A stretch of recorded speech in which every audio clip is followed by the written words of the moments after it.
think we're stupid? You think we're fools? You know something? The Democrats do think you're stupid.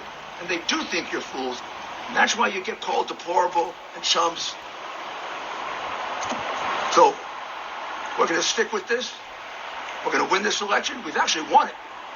Just a matter of counting the votes fairly. That is former New York City Mayor Rudy Giuliani last week launching a legal war on behalf of his client, the President of the United States. He joins us live right now. He's President Trump's personal attorney. Mr. Mayor, you are leading the president's legal team in disputing results from several key states. I want to show everyone, including Arizona, Michigan, Georgia, Pennsylvania, Wisconsin, Nevada. What are you working on with this team this morning, and what's the game plan for this week? Well, the game plan for this week is to first to file lawsuits. First one that we'll file is today in the state of Pennsylvania, challenging the entire vote in Pennsylvania on a number of grounds. Let me emphasize the fact that the fake media has for some time said there's no evidence. We've been putting evidence on television every day, including the day after the election. In this lawsuit, we have over 50 witnesses who will say that the vote count, particularly once the election ended that night and President Trump was ahead by 800,000 votes in Pennsylvania, the count thereafter was unlawful.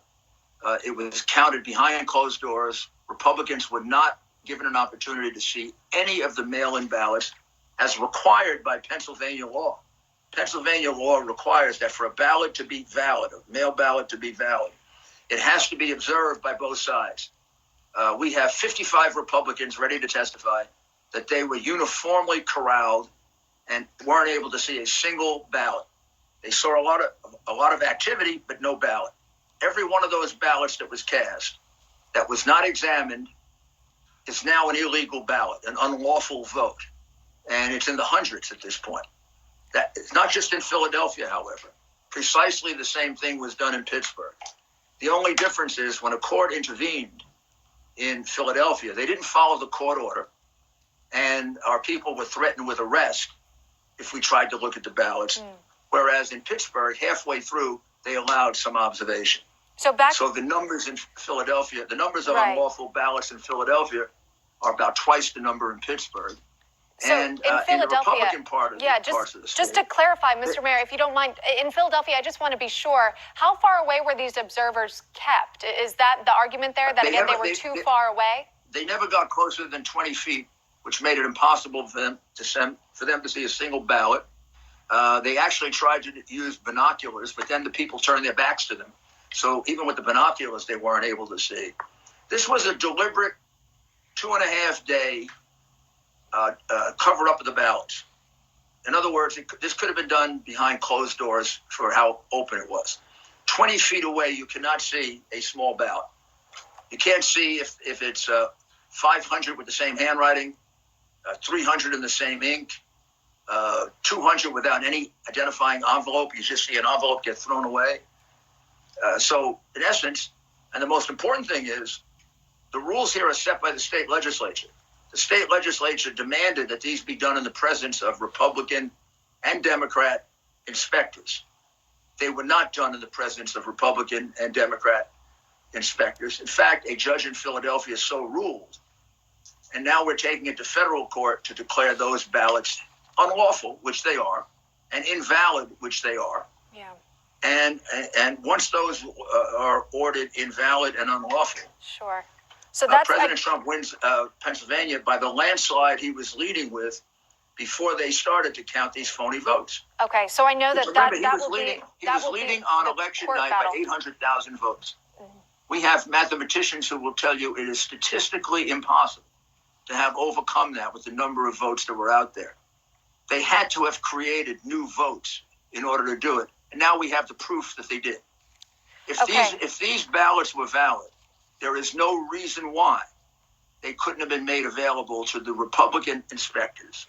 Mr. Mayor, I want to move ahead because you've alleged other examples as well. Oh, yes, let's talk about one of them. We also have a number of incidents, and they're growing. I think they're up to a couple of hundred right now, in which ballots were backdated.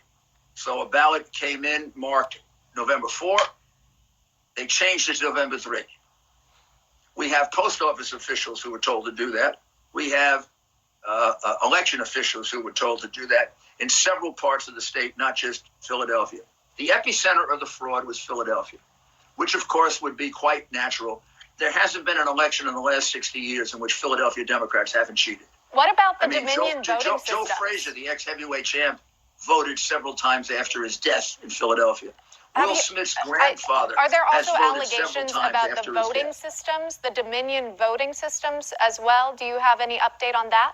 Now, the Dominion voting system will be the next lawsuit we do, which is well along now in Michigan. The Dominion voting system, literally in one county in Michigan, Antrim County, recorded basically a 2-to-1 vote for Biden. Since it was a Republican county, that seemed rather odd. And when they checked it, they found out that the software was faulty, and it was actually a 2-to-1 vote for Trump. Antrim was used in 3/4 of Michigan. So there is absolutely no basis on which anybody can have any confidence in the vote in Michigan with that Antrim software at the core of their vote counting. In fact, any place that used Antrim software would have to be seriously re-examined now. I mean, how can it be that a vote turns out 2-to-1 for Biden, and then when you look at the software, it's actually 2-to-1 for Trump? It happens to be a Canadian company, not an American company. And we are now seriously checking into that. But Michigan also, the votes can be disqualified because in Michigan, Republican inspectors were denied the opportunity to look at a single mail-in ballot.